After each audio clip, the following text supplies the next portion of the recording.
ఓం శ్రీ సాయిరామ్. సాయి బంధువులరా, ఆత్మస్వరూపులరా, ప్రేమస్వరూపులరా, అందరికీ నమస్కారం. గురు శిష్య సంబంధం గురించి మరికొంత చర్చించుకునే ప్రయత్నం చేద్దాం. ఎందుకంటే ఆధ్యాత్మిక మార్గంలో గురు శిష్య సంబంధమే కదా అత్యంత ప్రధానమైంది. బాబా గారి దగ్గర చాలామంది భక్తులు ఉండేవారు. వారిలో అందరూ బాబాగారిని గురువుగాను, దైవంగాను భావించి ఉన్నవారే. కానీ శ్రీమాన్ బూటీ, కాపడ్డే, నూల్కర్ ఈ ముగ్గురు మాత్రం బాబాగారి దగ్గర చేతులు కట్టుకొని నిలబడేవారంట. ఆయన ఏదైనా చెప్తుంటే శ్రద్ధగా ఆలకించేవారే కానీ ఏమి మాట్లాడేవారు కాదని. బహుశా ప్రశ్నించటం కూడా చేయలేదు అని అనుకోవచ్చేమో. ఎందుకంటే వాళ్ళ గురించి అలా రాశారు. వాళ్ళు మౌనంగా ఉండేవారు బాబాగారి దగ్గర, ఏమీ మాట్లాడేవారు కాదు అని. అంటే ఏదైనా డౌటు వచ్చినా కానీ ప్రశ్నించకుండా ఉండడం అనేది ఎంతవరకు కరెక్టో నాకు తెలియదు. బహుశా వారికి ఏ డౌటు రాలేదా తెలీదు. కాకపోతే వారు ఎందుకు అలా ఉండేవారు అనడానికి ఒక కారణం ఏంటంటే, గురువు దగ్గర మనం ఏమీ మాట్లాడకూడదు, వారు చెప్పేది వినాలి. ఏదైనా అర్థం కాకపోతే పక్కకి వెళ్ళి చర్చించుకోవాలి. బాబాగారు అన్నదాని అర్థం ఏమిటి అని చర్చించుకోవాలి. అలా చర్చించుకుంటే దాని అంతరార్థం బోధపడే అవకాశం ఉంటుంది. అంతేగాని టక్కున గురువుగారిని ప్రశ్నించడం అలా ఎలా అవుతుంది, దాని అర్థం ఏంటి, మాకు అర్థం కాలేదు అని ప్రశ్నించటం కూడా ఒక అవిధేయత అవుతుందేమో అన్నంత ఎక్కువ జ్ఞానం కలిగినట్టు వ్యక్తులుగా వారు కనిపిస్తారు. గురువుని ప్రశ్నించటం కూడా ఒక అవిధేయతే, అహంకారమే అవుతుందేమో అన్నంత లోతైనటువంటి శిష్య లక్షణాలు కలిగిన వ్యక్తులుగా వాళ్ళు కనిపిస్తారు. వారి యొక్క అర్హత కూడా అటువంటిదే. బూటీ చూడండి, బాబాగారి కోసం లక్షల రూపాయలు ఖర్చు పెట్టి, అంటే ఆ రోజుల్లో కోట్ల రూపాయలు ఖర్చు పెట్టి మందిరం కట్టించాడు.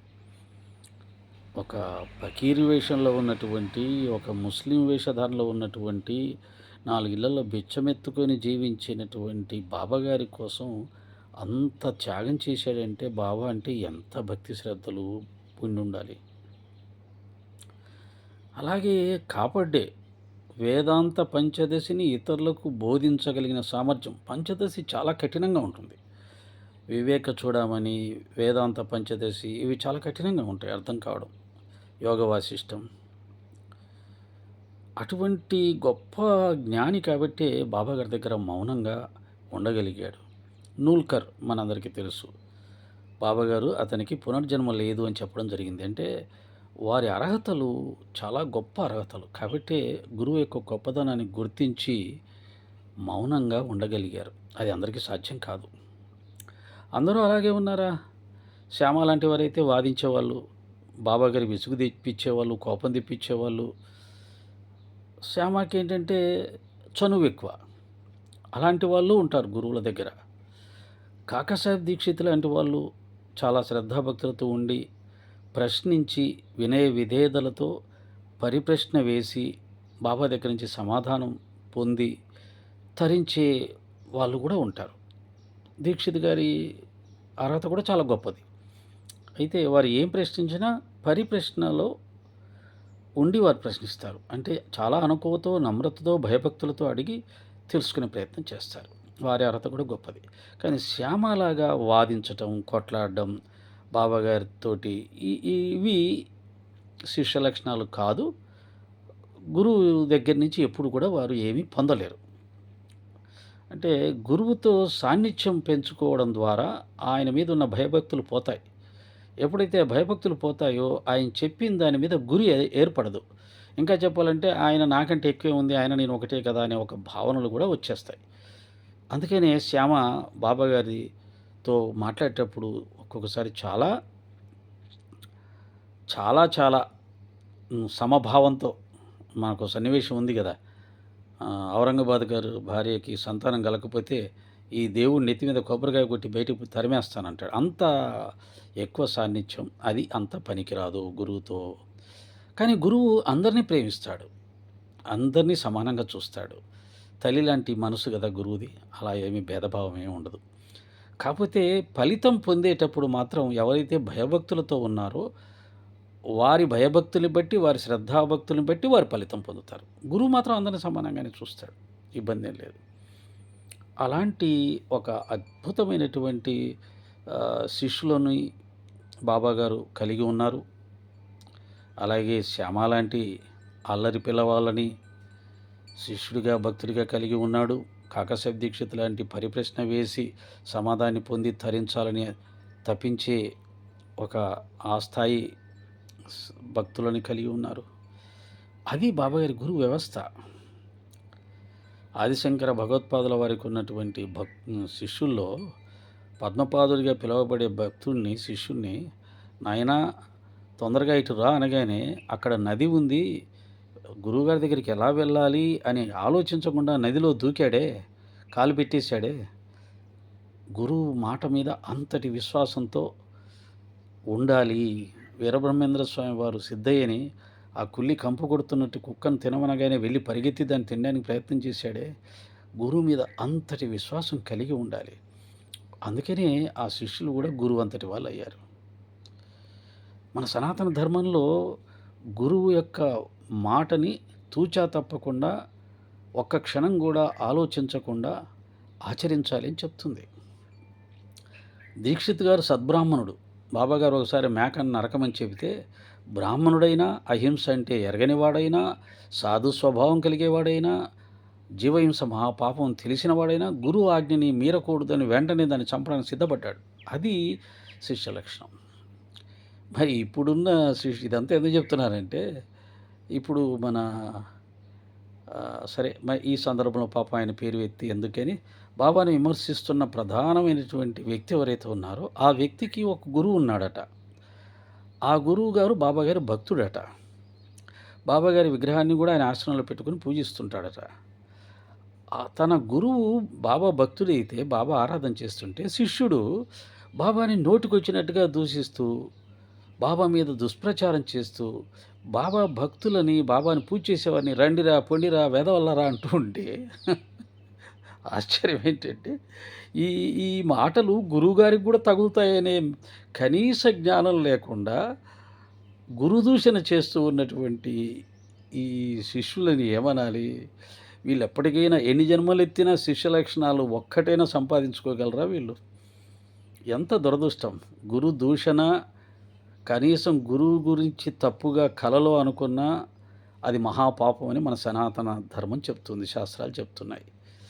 నీకు గురువు నచ్చకపోతే, గురువు నీకు ఏదన్నా తప్పుడు వాడు అనిపిస్తే మౌనంగా వదిలేసి పక్కకు జరగాలే తప్ప, అంతవరకు నువ్వు గురువుగా భావించుకున్న వ్యక్తి గురించి చెడుగా ఎక్కడా మాట్లాడకూడదు, దూషించకూడదు అనేది శాస్త్రం. అటువంటిది బహిరంగంగా గురువుకు వ్యతిరేకంగా, ఆయన తత్వానికి, ఆయన పద్ధతులకు వ్యతిరేకంగా ప్రవర్తిస్తూ, ఇంకా విచిత్రంగా గురువు చేస్తున్న పనులని దూషించే స్థాయికి వెళ్ళిపోయి, సాయి భక్తుల్ని తిడుతున్నప్పుడు అందులో నా గురువు కూడా ఉంటాడు అనే ఒక ఇంగిత జ్ఞానం కూడా లేకుండా గురుదూషణ చేస్తున్నటువంటి ఇటువంటి శిష్యులు ఉన్న కాలం విచిత్రం. ఈ శిష్యులు ఎటువంటి ఫలితాలు పొందుతారు ఆధ్యాత్మికంగా కానీ, భౌతికంగా కానీ అనేది చాలా ఊహించడం చాలా కష్టం. ఇటువంటి శిష్యుల్ని నేను ఇంతవరకు ఎక్కడా చూడలే.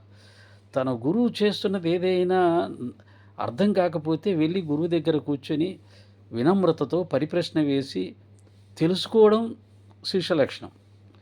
గురువుగారు మాకు అర్థం కాలేదు, ఇదేమిటి, మీరు ఎందుకు చేస్తున్నారు అంటే వారు చెప్తారు. అలా తెలుసుకోవచ్చు కాకసాబ్ దీక్షిత్‌లాగా.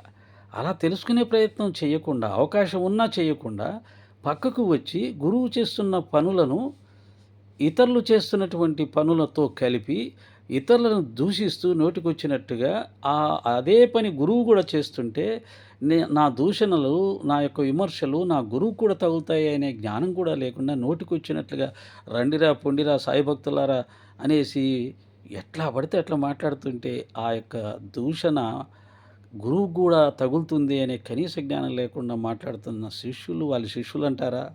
వాళ్ళనేమంటారో సమాజం ఆలోచించుకోవాలి. నాకు చాలా నేను చాలా రోజులు నమ్మలేదు. వేరే వాళ్ళు చెప్తూ ఉంటే వీడియోస్‌లో ఈ విధంగా ఆ పిల్లవాడి గురువు గూడా బాబా భక్తుడే. ఆయన ఆశ్రమంలో బాబా విగ్రహం ఉంది అంటే నేను నమ్మలా. అది ఎలా ఉంటుంది? అది ఎలా జరుగుతుంది? గురువుగారు బాబాని ఆరాధన చేస్తుంటే, ఈ పిల్లవాడు బాబా గారి పేరు మీద అంత వ్యతిరేకత ఎందుకు ప్రదర్శిస్తాడు? అంత ఎలా దూషిస్తాడు? అది అసాధ్యమే నిజంగానే ఆ పిల్లవాడు గూడా అంగీకరించటం నిజమే. ఆయన మా గురువుగారే. మా గురువుగారి చేత ఇప్పుడు చెప్పించండి అని అనడం ఇవన్నీ విన్న తర్వాత నిజమే అని నమ్మి చాలా చాలా ఆశ్చర్యపడుతున్నాను. చాలా చాలా బాధపడుతున్నాను. ఇటువంటి శిష్యులున్నటువంటి ఈ ఆధునిక కాలంలో గురు శిష్య సంబంధానికి ఏమాత్రమైన విలువ ఉందా? ఆ గురువుగారు మరి శిష్యుని పిలిచి ఎందుకు మందలించట్లేదో నాకు అర్థం కావట్లేదు. అసలు వారిద్దరి మధ్య గురు శిష్య సంబంధం ఇంకా ఉందా? తెగిపోయిందో కూడా తెలీదు. ఒకవేళ ఉంటే ఈ పిల్లవాడు అలా తన గురువు చేస్తున్న దాన్ని దూషించవచ్చా? విమర్శించవచ్చా? పబ్లిక్‌గా గురువు చేస్తున్న పనిని అలా నలుగురిలో పెట్టి విమర్శించవచ్చా? ఆహ్, ఊహించటానికి కూడా అవకాశం లేని గురు శిష్య సంబంధాలు. సనాతన ధర్మంలో చెప్పిన గురు శిష్య సంబంధం ఈ ఇప్పుడు వీళ్ళు చేస్తున్నటువంటి ఈ పనులు చూసేటప్పుడు అసలు శిష్యుడు కాదు గదా! కనీసం ఆ గురువుకి మామూలు భక్తుడు కూడా అయ్యే అర్హత లేదు.